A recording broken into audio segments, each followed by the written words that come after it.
अस्सलाम वालेकुम dear students, क्या हाल चाल है सबके। होपफुली आप सब बिल्कुल खैरियत से होंगे। आपके एग्ज़ाम्स करीब आ रहे हैं, तो आज हम स्टार्ट कर रहे हैं जी chapter number 3 from Sindh board physics class 10th। And chapter का नाम है जी reflection of light, propagation and reflection of light. अच्छा जी, इसमें हम लाइट के बारे में पढ़ेंगे। इसमें हम क्या क्या पढ़ेंगे वो देख लेते हैं। इसमें हम लाइट के बारे में, लाइट की कुछ प्रॉपर्टीज़ के बारे में पढ़ेंगे। सबसे पहले तो इस चैप्टर का नाम है propagation and reflection of light, यानी कि लाइट के बारे में, रिफ्लेक्ट कैसे होती है, उसके टाइप्स क्या क्या हैं, लॉज ऑफ रिफ्लेक्शन, किन लॉज को लाइट फॉलो करके आगे जाती है, ये चीज़ें हम कुछ इस चैप्टर के अंदर स्टडी करेंगे। ओके जी, सबसे पहला टॉपिक है इस चैप्टर के अंदर टेक्स्ट बुक में हमारी में, वो है जी रेक्टिलिनियर प्रोपेगेशन ऑफ लाइट। उसका क्या मतलब है? उसका मतलब है बेसिकली जी के पाथ ऑफ लाइट। हम सब जानते हैं कि लाइट किस पाथ में ट्रैवल करती है। हम सब जानते हैं कि लाइट जो ट्रैवल करती है बिल्कुल स्ट्रेट लाइन में ट्रैवल करती है।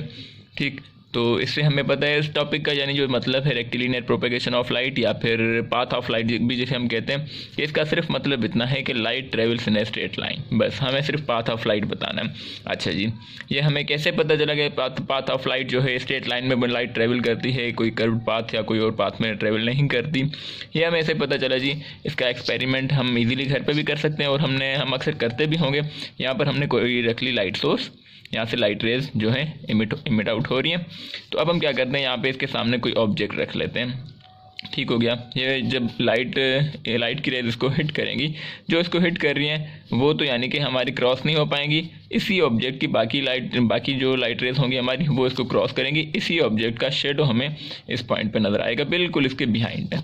ठीक, बिल्कुल इसके पीछे, इस ऑब्जेक्ट के पीछे हमें इसी ऑब्जेक्ट का शेडो नज़र आएगा। What does this mean? This mean के जो लाइट रेज आ रही थी, जिन्होंने इनको हिट किया, वो वापस चली गई रिफ्लेक्ट होकर, और वो क्रॉस नहीं हो पाई, और साइड वाली जो लाइट रेज आ रही हैं वो क्रॉस हो गई। तो ये एरिया हमारा खाली आ गया। ये इस एरिया से हमारा बन गया shadow.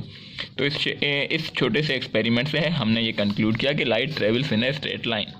Light travels in a straight line. ये हमारा वो छोटा सा टॉपिक है जी, जिसे हम कहते हैं कि रेक्टिलिनियर प्रोपेगेशन ऑफ लाइट, जो कि हमारे टेक्स्ट बुक में भी है चैप्टर के स्टार्ट में, या फिर हम कहते हैं पाथ ऑफ लाइट। ठीक, इसके बाद जो हमारा बेसिक टॉपिक है जी, वो है रिफ्लेक्शन ऑफ लाइट। सबसे पहले तो आप लोग हमें ये बताएंगे कि रिफ्लेक्शन का मतलब क्या होता है। What do we mean by reflection of light? Okay, sorry आप लोग मेरे पास नहीं है, वरना तो आप लोग मुझे बता देते कि sir bouncing back of light या किसी भी ऑब्जेक्ट को हिट करके वापस आना is known as reflection of light. Okay जी, लेकिन मैं आपकी आवाज़ सुन सकता हूँ, तो हम लिख लेते हैं जी, रिफ्लेक्शन का मतलब होता है bouncing back of light. Back of light is called reflection of light. Okay हो गया। ओके जी, सबसे पहले तो मुझे ये बता दें, जब लाइट रिफ्लेक्ट होके वापस आ रही है, तो क्या अपने सेम मीडियम में वापस आ रही है या किसी और मीडियम में वापस जा रही है? जैसा कि से सपोज हमने लाइट मारी, कोई मिरर वगैरह को लाइट हिट करके वापस आ रही है, तो आप लोग हमें ये बताएं कि लाइट हिट करके वापस अपने ओरिजिनल मीडियम में आई। से सपोज पहले एयर में थी लाइट, ये हमारी लाइट है जी, ये हमारा मिरर है, ये हम सपोज करते हैं ये मिरर है।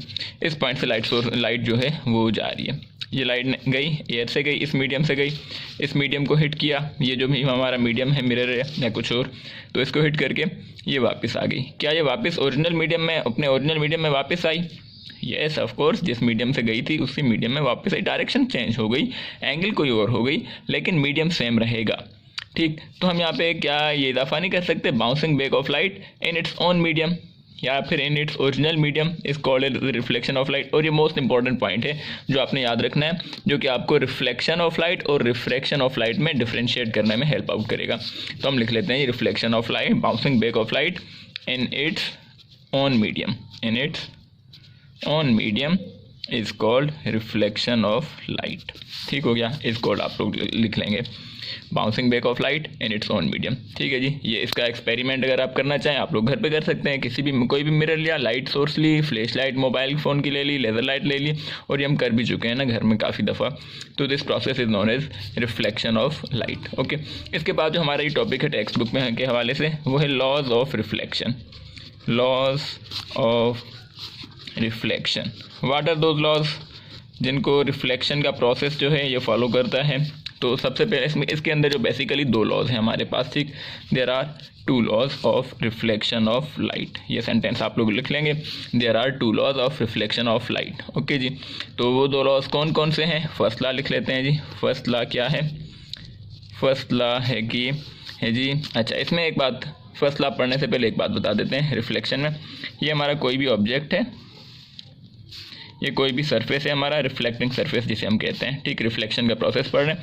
ये हमारा है रिफ्लेक्टिंग सरफेस से सपोज मिरर, हम लिख लेते हैं जी ये हमारा मिरर है, ठीक।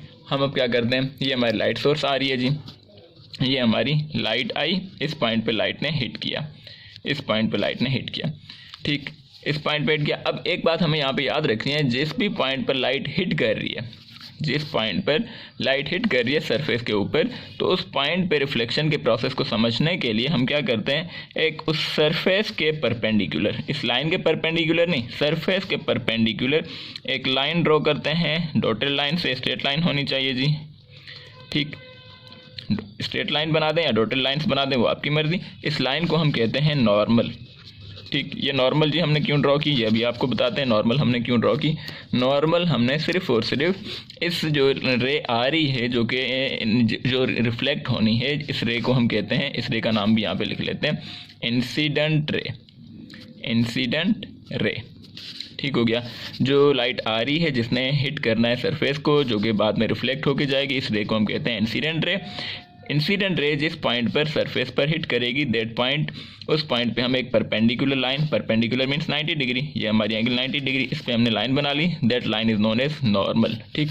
नॉर्मल का काम क्या होता है, नॉर्मल हमें बताता है कि इंसिडेंट रे की एंगल कितनी है, कितनी एंगल पे आके इंसिडेंट रे हिट हुई सरफेस के साथ, ठीक हो गया।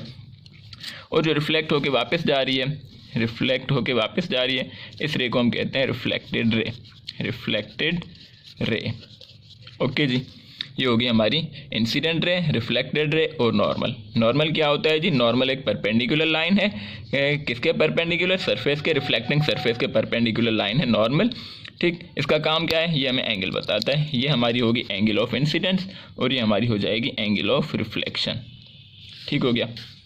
ओके जी, अब फर्स्ट लॉ में हमें क्या कहा जाता है, फर्स्ट लॉ स्टेट्स दैट के जो इंसिडेंट रे है, इंसिडेंट रे, अभी हमने देखा इंसिडेंट रे कौन सी होती है, इंसिडेंट रे, नॉर्मल एंड तीसरी चीज़ क्या पढ़ी हमने, रिफ्लेक्टेड रे, एंड रिफ्लेक्टेड रे। ये तीन चीज़ें हमने पढ़ ली, incident ray, normal and reflected ray, all lie in the same plane, all lie in the same plane. ये हमारा हो गया फर्स्ट लॉ ऑफ रिफ्लेक्शन। अब इसका मतलब क्या है जी, सेम प्लेन का, all lie in the same plane. Same plane क्या होता है जी, मैं आपको बता देता हूँ। ये हमारा है, से सपोज इस पॉइंट पे हम दिखा देते हैं, ये हमारा है एक्स एक्सिस और ये हो गया हमारा वाई एक्सिस, ठीक हो गया। ये हमारा है Y axis, X Y plane हम यहाँ पे बना लेते हैं, बल्कि ये हमारा है जी एक्स एक्सिस और ये है हमारा वाई एक्सिस, या वाई को थोड़ा सा हमने एंगल पे कर लिया, ये हमारी पर्टिकुलर एंगल। तो एक्स वाई प्लेन क्या होगा, एक्स वाई प्लेन हमारा अगेन से एक्स एक्सिस के परपेंडिकुलर एक और एक्स एक्सिस बना लेंगे, वाई के परपेंडिकुलर एक और वाई एक्सिस बना लेंगे। तो ये जो हमारे पास पूरा का पूरा प्लेन बन गया, ये हमारा कहा जाता है एक्स वाई प्लेन, ठीक। ये हमारा एक प्लेन हो गया। अब इसका अदर प्लेन क्या होगा, ठीक। अदर प्लेन क्या होता है, ये तो एक्स वाई प्लेन हो गया, सेम प्लेन हो गया। इसका अदर प्लेन ये होगा, या तो कोई लाइट रे इस तरफ से आउटवर्ड ऑफ द पेज आ रही हो, या तो कोई लाइट रे या कुछ भी इन टू द पेज जा रही हो, ठीक। लेकिन इस कंडीशन में हमने देखा लाइट रे इस तरफ से आ रही है और नॉर्मल भी इधर ही है और हमारा रिफ्लेक्टेड रे भी इधर ही है, यानी पूरा का पूरा ये हमारा इस तरफ, इस पेपर के अगर हम एग्जांपल ले लें, ये पूरा का पूरा हमारा सेम प्लेन है। इसका अदर प्लेन क्या होगा, या तो कोई चीज़ आउटवर्ड ऑफ द पेज आए या तो इनटू द पेज जाए, ठीक। तो वो हो जाएगा अदर प्लेन। तो इसमें हमने देख लिया कि incident ray, reflected ray, normal same plane पे ही। अगर ये हमारा पूरा का पूरा एक्स एक्सिस, ये हमारा पूरा का पूरा वाई एक्सिस, तो ये पूरा का पूरा एक्स वाई एक्सिस ही हो जाएगा, एक्स वाई प्लेन सॉरी, ठीक। तो all lie in the same plane का मतलब ये होता है, ठीक हो गया जी। सेकंड लॉ पे आ जाते हैं हम, सेकंड लॉ ऑफ रिफ्लेक्शन।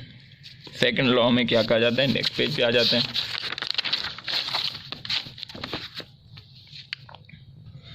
अच्छा जी, हमने heading they the second law of reflection. Second law को समझने से पहले हम क्या करते हैं, एक रिफ्लेक्टिंग सरफेस बना लेते हैं, यानी कि मिरर, क्योंकि हमारे पास मोस्ट यूजफुल ये होता है। हम यहाँ पे लिख लेते हैं रिफ्लेक्टिंग सरफेस,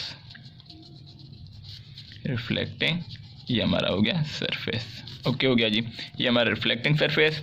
और कोई भी लाइट रे आ रही है, ये हमारी इंसिडेंट रे, ये हम लिख लेते हैं इंसिडेंट रे। और इसी पॉइंट पे हम नॉर्मल ड्रॉ कर लेंगे, जिस पॉइंट पे हिट किया ये हमारा, इस पॉइंट पे ये हमारा नॉर्मल, और ये हमारी रिफ्लेक्टेड रे, ये हमारी रिफ्लेक्टेड रे, ठीक। और ये हमारी एंगल ऑफ इंसिडेंस, जिसे हम कहते हैं एंगल ऑफ इंसिडेंस से डिनोट करते हैं।